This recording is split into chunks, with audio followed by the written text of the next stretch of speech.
सच दा झंडा उच्चा रखना है, कूड़ी गल तां कहनी कोई नहीं। ओए उस दुनिया दी खैरां मंगो, ए दुनिया तां रहनी कोई नहीं।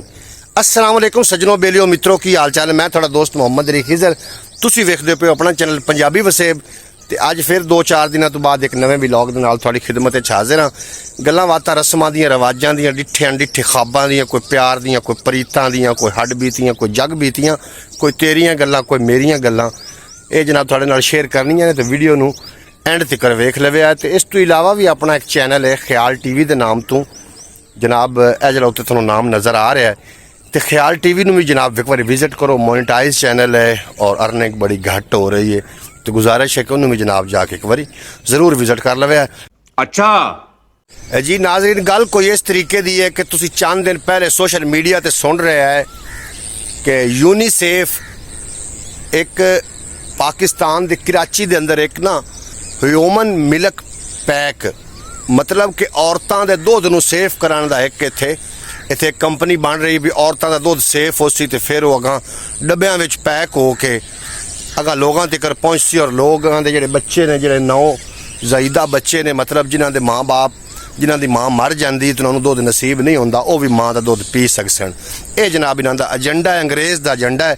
1946 के अमेरिका पहले बनया हा ये जनाब, ये कंपनी ने उत्थों लॉन्च होई आई।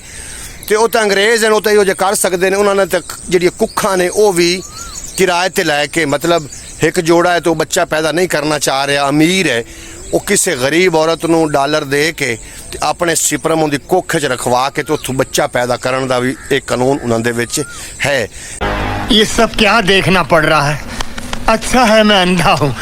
लेकिन अल्हम्दुलिल्लाह असी मुसलमान हैं तो पाकिस्तानी भी हैं।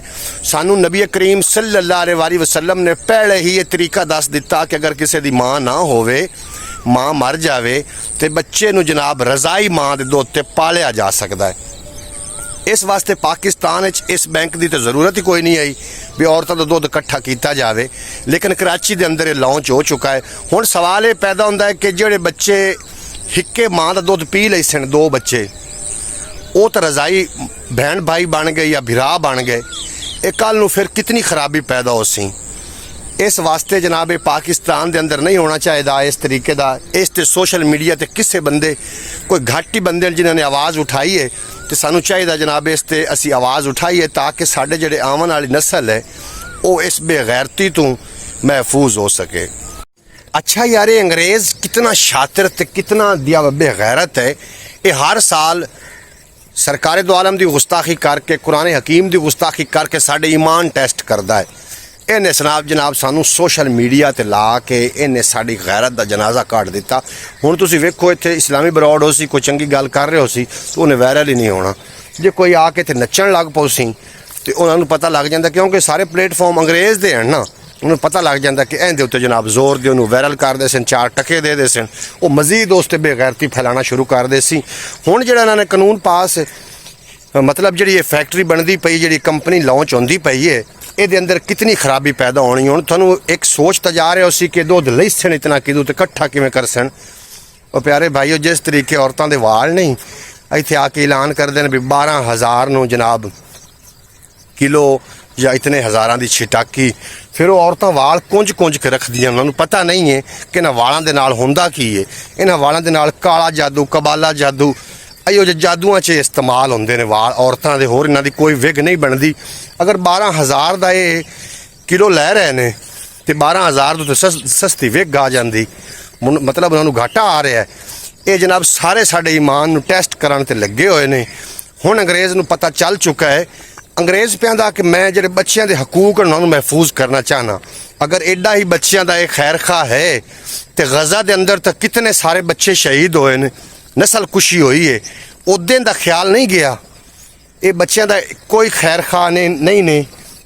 तो ये जनाब इस ते आवाज़ भी उठाओ। अगर इत्थे मिल्क पैक बन गया तो दुध ही टुर पे कि औरतां जिहड़ियां ने वो दुध वेच लवें। तो साढ़े जिहड़े खास कर जिहड़े झटके लोग हैं या जिहड़े भी कोई गुरबत दे मारे होए, उन्हां तां आखना परां देवीए च परां जिहड़ा साडा बाल है वो गां दा पी भौक लई सी, गां दा पी लई सी, केड़ा कुछ होंदा पिया, 10-12 हज़ार लभदा पिया छिटांक दा ते परां वेचीए चा। ਇਸ ਤਰੀਕੇ ਹੋਣਾ ਸ਼ੁਰੂ ਹੋ ਜਾਣਾ ਹੈ। ਤੇ ਥੋੜਾ ਜਿਹਾ ਇਸ ਤੇ ਗੌਰ ਕਰੋ, ਆਪਣੇ ਈਮਾਨ ਦੀ ਤਾਜ਼ਗੀ ਜਿਹੜੀ ਹੈ ਨਾ ਉਹਨੂੰ ਬਰਕਰਾਰ ਰੱਖੋ। ਸਾਡੇ ਈਮਾਨ ਨੂੰ ਖਤਮ ਕਰ ਦਿੱਤਾ ਗਿਆ ਹੈ ਚੰਦ ਟੱਕਿਆਂ ਦੀ ਗਰਜ਼ ਨਾਲ।